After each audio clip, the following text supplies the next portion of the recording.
Hello everyone, I am Jyoti Jha and welcome to NCERT the mind. तो आज हम लोग पढ़ेंगे अरिहंत वर्कबुक क्लास 4 हिंदी, जिसमें कि आज हम पढ़ने वाले हैं हिंदी ग्रामर चैप्टर 5 विशेषण। तो चलिए पढ़ना स्टार्ट करते हैं। आप भी अपना वर्कबुक निकालिए और मेरे साथ साथ बनाना स्टार्ट कीजिए। और अगर आपके पास वर्कबुक नहीं है तो लिंक मैंने डिस्क्रिप्शन बॉक्स में डाल दिया है, आप वहाँ जाके इसे खरीद सकते हैं। तो चलिए पढ़ना स्टार्ट करते हैं। चैप्टर 5 है विशेषण। निम्नलिखित वाक्यों में विशेषण शब्दों पर गोला लगाइए। ठीक है, अब यहाँ पे आपको जो विशेषण है उस पर गोला लगाना है। तो विशेषण हम किसे कहते हैं? जो किसी की विशेषता बताता हो। ठीक है, तो देखिए क्या है कि बाघ एक हिंसक पशु है। हिंसक क्या है? बाघ की विशेषता बताता है। ठीक है, कि वो कैसा है, हिंसक पशु है या बहुत अच्छा पशु है, बहुत ही दयालु पशु है। ठीक है, तो क्या है, उसकी विशेषता बता रहा है। तो हिंसक विशेषता है इसमें। ठीक है, विशेषण है, विशेषता बता रहा है। तो हम क्या करेंगे, इसमें गोला लगाएंगे हिंसक में। सेकंड में है राजा दशरथ के 4 पुत्र थे। राजा दशरथ के पुत्र थे, लेकिन कितने थे? 4 पुत्र थे। तो 4 ये उनकी विशेषता बता रहा है, इसमें हम गोला लगाएंगे। लोकेश के घर में कई पौधे हैं। तो कई विशेषण है। कौवे की बोली कर्कश होती है, कर्कश में गोला लगाएंगे। रोगी का स्वास्थ्य अच्छा है। यह पिंजरा शेर का है। यह पिंजरा शेर का है। ठीक है, उसके बाद है बालक थोड़ा भोजन करके सो गया। तो क्या है? थोड़ा भोजन, इसमें हम गोला लगाएंगे। उसके बाद है नीम के फल कड़वे होते हैं। तो कैसे होते हैं? कड़वे। तो कड़वे में हम गोला लगाएंगे। राम और श्याम में गाढ़ी मित्रता है। गाढ़ी में गोला लगाएंगे। यह गोलू का 7वां जन्म दिवस है। तो 7वां में गोला लगाएंगे। ठीक है, इस तरह से बनाना है आपको। उसके बाद है निम्नलिखित गद्यांश में विशेषण शब्दों को रेखांकित कीजिए। अब जो विशेषण शब्द है उसमें आपको रेखा खींचना है। ठीक है, तो लाल बहादुर शास्त्री देश के दूसरे प्रधानमंत्री थे। तो दूसरे में हम क्या करेंगे? रेखा लगाएंगे, रेखा खींचेंगे। वे सादा जीवन, उच्च विचार में विश्वास रखते थे। उनके पिता शिक्षक थे। शास्त्री जी जब 1.5 वर्ष के थे उसी समय उनके पिता स्वर्गवासी हो गए। शास्त्री जी के घर की स्थिति अच्छी ना थी। उन्होंने अनेक समस्याओं को झेलकर पढ़ाई पूरी की। उन पर गांधी जी का गहरा प्रभाव था। शास्त्री जी साहसी, निर्भीक एवं धैर्यवान नेता थे। उनका निधन उज्बेकिस्तान में हुआ। ठीक है, तो इस तरह से आपको बनाना है। कोष्ठक में दिए गए शब्दों में से उचित विशेषण चुनकर रिक्त स्थान भरिए। अब उचित विशेषण चुनना है।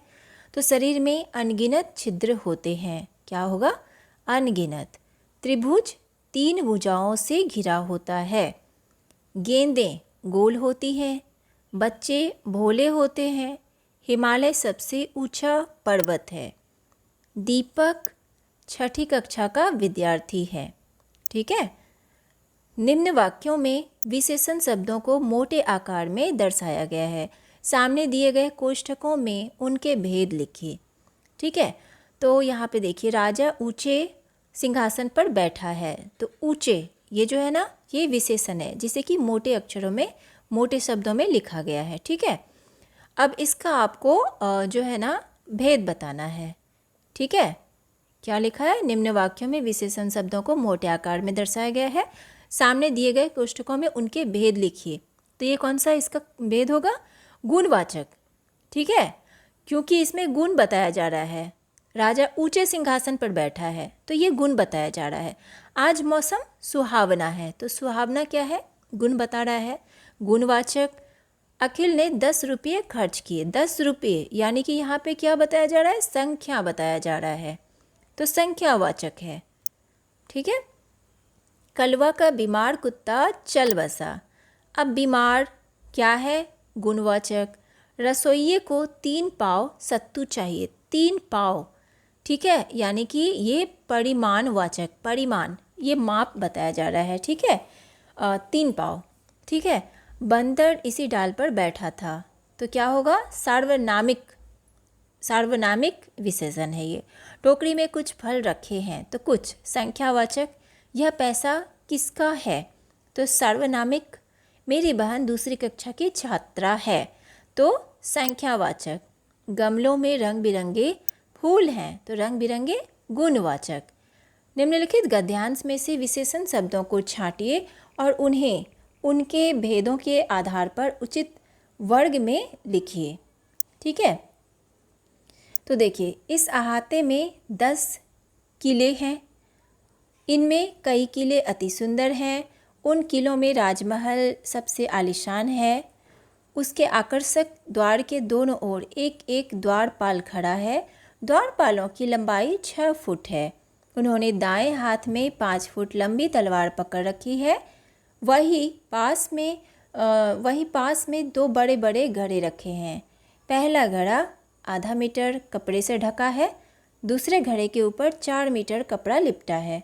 पहले घड़े में 1 सेर अनाज है, दूसरे घड़े में 4 लीटर पानी भरा हुआ है। ठीक है, अब देखिए इसमें क्या होगा। अब देखिए जैसे कि गुणवाचक विशेषण यहाँ पे सारा दिया हुआ है, इसमें आपको छांट के लिखना है कि कौन सा गुणवाचक है, कौन सा संख्यावाचक है, परिणामवाचक है या सार्वनामिक विशेषण है। ठीक है, ये सारा लिखना है। तो गुणवाचक विशेषण में सुंदर, आलीशान, आकर्षक, 6 फुट, 5 फुट, बड़े बड़े, ये सारा गुणवाचक है। संख्यावाचक विशेषण 10 किले, कई दिनों और 1, 6, 5, 2, पहला, ये सब संख्यावाचक विशेषण है। परिमाणवाचक विशेषण तो आधा मीटर, 4 मीटर, 1 सेर, 4 लीटर परिमाणवाचक विशेषण है। सार्वनामिक विशेषण इस, उन, उन्होंने, ये सब सार्वनामिक विशेषण है। तो ये सारा आपको पहचानने के लिए दिया गया है कि इस तरह से आप पहचान सकते हैं। ठीक है, उसके बाद है निम्नलिखित वाक्यों में से विशेष से शब्दों को रेखांकित कीजिए। ठीक है, तो कोयल बहुत मीठा बोलती है। अब यहाँ पे विशेषण और विशेष्य यहाँ पर आपको बताना है। तो इसमें कोयल बहुत मीठा बोलती है, तो मीठा, मीठा क्या हो गया यहाँ पे विशेषण। ठीक है, और कोयल हो गया विशेष्य। कोयल बहुत मीठा बोलती है, इसमें हम रेखा खींचेंगे। राम अच्छा खिलाड़ी है तो राम। आजकल रेलगाड़ी में बहुत भीड़ हो रही है तो रेलगाड़ी। कुत्ता वफादार जानवर है, कुत्ता में गांधी जी का व्यक्तित्व उच्च कोटि का था, गांधी जी। रोहन चतुर लड़का है। शेर तेज दौड़ता है। बिल्ली की आंखें बूढ़ी हैं। आसमान नीला है। वह कबूतर सफ़ेद है। ठीक है, तो इस तरह से आपको बनाना है। तो आपका वर्कबुक कंप्लीट हो चुका है। कैसा लगा पढ़ के मुझे ज़रूर बताइए। अच्छा लगा हो मेरा पढ़ाना तो मेरे चैनल NCERT द माइंड को लाइक सब्सक्राइब कीजिए और पास में दिए गए बेल आइकन को ज़रूर प्रेस कर दीजिए ताकि NCERT से रिलेटेड हर वीडियोज़ आपके पास समय से पहुंचती रहे। तो मिलते हैं नेक्स्ट वीडियो में, तब तक के लिए bye, take care, thanks to watch my video.